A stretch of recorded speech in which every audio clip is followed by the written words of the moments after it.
Qeveria gjermane ka miratuar sot 3 projekt ligje shumë të rëndësishme që prekin edhe shqiptarët që jetojnë në Gjermani. Por, para se të shpjegoj këto projekt ligje, të kuptohemi shumë mirë. Këto janë pra projekt ligje që duhet të miratohen edhe në Bundestag dhe në Bundesrat, ku megjithatë e ka shumicën qeveria. Po, cilat janë këto projekt ligje?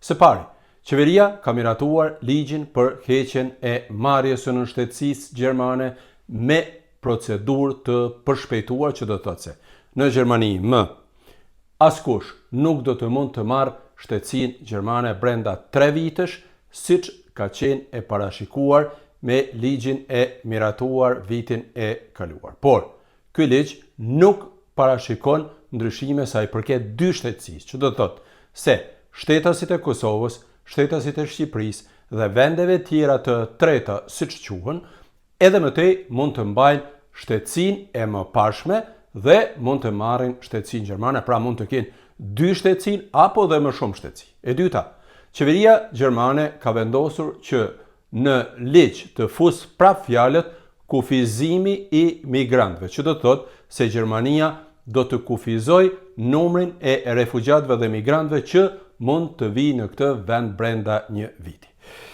Deri tani, miq të dashur, nuk dihet sa do të jetë sakt ky kufizim, por kancelari i tanishëm Friedrich Merz ka folur më parë për një shifër prej më pak se 100.000 të huaj që mund të vijnë në Gjermani brenda një viti. Por, edhe një herë, nuk dihet akoma nëse kjo shifër vërtet do të futet në ligjin e ri, por do të futet fjala kufizimi i numrit të migrantëve dhe refugjatëve që mund të vijnë në Gjermani. Dhe së treti, qeveria gjermane ka miratuar sot edhe një projekt ligj për kufizimin e bashkimeve familjare. Por, kujdes, kufizimet e bashkimeve familjare do të bëhet vetëm për azil kërkuesit dhe refugjatët që kanë kërkuar azil në Gjermani, por nuk i kanë marrë letrat për një qëndrim më të gjatë. Ky projekt ligj nuk i prek pra punëtorët e rregullt, por vetëm azil kërkuesit dhe migrantët që kanë kërkuar azil dhe nuk e kanë marrë atë.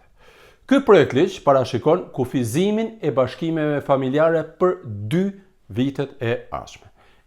Pas këtyre 2 vitesh do të rishikohet edhe një herë ky ligj, pra dhe do të shihet nëse duhet ndryshuar. Qëllimi i Gjermanisë është që sa më shumë të kufizoj numrin e personave që eventualisht mund të vijnë në Gjermani dhe të jetojnë pra eventualisht nga ndihmat sociale. Por, as ky projekt ligj nuk parashikon ndalimin e plotë të gjitha bashkimeve familjare për azil kërkues dhe refugjatë, sepse në rastet më të rënda, siç thuhet, këto bashkime familjare do të lejohen edhe për këto kategori. Por, kjo vlen pra vetëm për rastet më të rënda. Pra dhe njëherë, qeveria ka miratuar sot 3 projekt ligje shumë të rëndësishme. Për heqjen e marrjes urgjente të nënshtetësisë gjermane, siç ka qenë deri tani, pra për të ashtu quajturit personat e integruar mirë, siç është thënë në ligjin e deri tanishëm, ka miratuar projekt ligjin për kufizimin e migrantëve dhe për heqjen për 2 vitet e ardhshme të bashkimeve familjare për azil kërkuesit dhe refugjatët që nuk kanë leje qëndrimi të gjatë në Gjermani, pra që nuk e kanë fituar azilin. Në ditën të vijim, miq të dashur, unë do të shpjegoj më detajisht të gjitha këto projekt ligje e ju.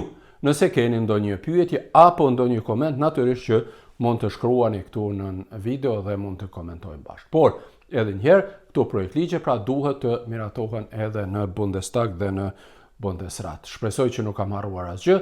Unë me siguri që do të përcjell me shumë vëmendje këto procese, këto projekt ligje, e ju nëse doni, abonohuni në kanalet e mia dhe mos harroni të shpërndani edhe këtë video, sepse vërtet është me informacione shumë të rëndësishme për të gjithë ata që jetojnë në Gjermani dhe eventualisht janë të interesuar për këto çështje. Faleminderit dhe mirupafshim.